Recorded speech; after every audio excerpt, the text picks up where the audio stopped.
tend to look underprepared in both their equipment and their clothing. The first officer has actually got more experience on this particular aircraft type, and he's been flying the aircraft beautifully up until this point.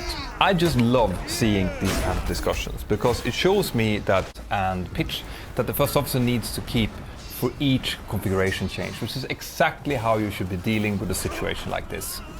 Meanwhile, air traffic control keeps updating them with ground speed information from their radar display. They switch from the approach controller to the tower controller, who keeps giving the same type of information. At time 33 minutes past midnight, the aircraft safely took, and when the aircraft came to a complete stop, the pilots called in the line assist engineer into the cockpit and explained to him what had happened, and he immediately remembered the pitot covers that he'd seen during his walk around. The investigation into the serious incident showed how easy it is for several stakeholders to make. The game was between Bradford City and Lincoln City, and was the final match of the 1984 to 1985 Football League season. Bradford City had gone into the match in good spirits. They had gained enough points to be promoted up to the next league above. Kickoff occurred at 4 minutes past 3 PM, and for the first half of the game, everything was pretty boring. No one scored. But around 3:40 PM, when the first half was just in its last few minutes, fire could be seen from the back of Block G of the main stand. Supporters, noticing the smoke, began to try to escape the stand. The heat, smoke and flames were coming out between the gaps in the floorboards. Some fans jumped the wall onto the pitch. Everything could and would be used as a weapon, and thus were kept out of the reach of punters. The exits to the main stand had been padlocked during the game. This became an area where fans couldn't escape, within of which some were reportedly still sitting upright in their seats. This just shows how quickly the fire had spread. Victims of the fire, who were still alive, were whisked off to hospital, but many would succumb to their wounds, which was the effects of smoke inhalation, while still receiving medical care. Police, ambulance and fire crews would scour through the fire-damaged wreckage. The final victim's body wouldn't be removed from the stand. Af en toe zie ik ze.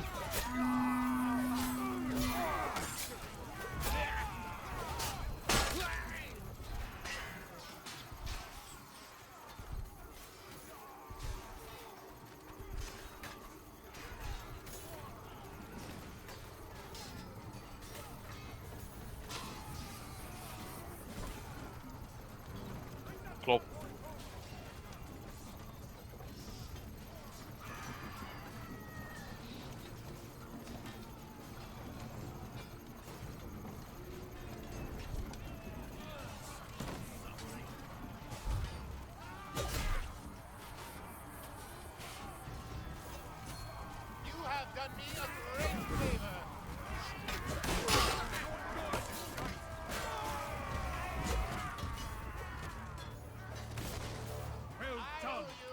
Caravan has reached the gatehouse. Masons, capture that gatehouse. Ah, kut Archer.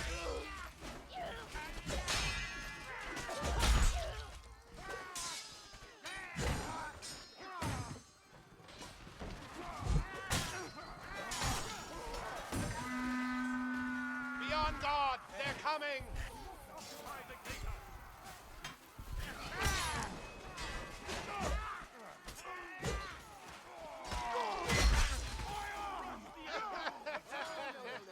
Ah, fucking trap. Yes.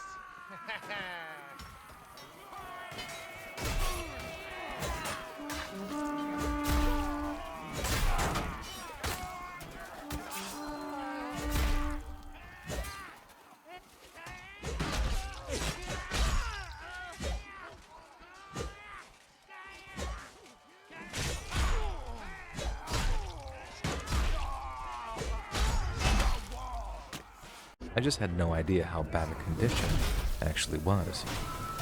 When it got to the point where I was only about 10 to 15 feet behind it, it was so completely caked with blood that I'm not sure she could see out of it. Someone had seriously tried to cave this girl's head in, and the fact that she was still walking around seemed like nothing short of a miracle. As soon as she laid her one good eye on me, she just sort of collapsed down onto her butt, reaching up to me and croaking, "Water, water," over and over again. I rushed to give her some water, then radioed into HQ to get her some medical attention, but as I did so, a certain smell hit my nostrils. It was as intense as it was recognizable, and it suddenly hit me that whatever she'd been through was no accident.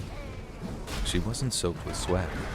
Someone had poured gasoline on her. I kept asking her what had happened, but she couldn't seem to get any words out. She just kept drinking.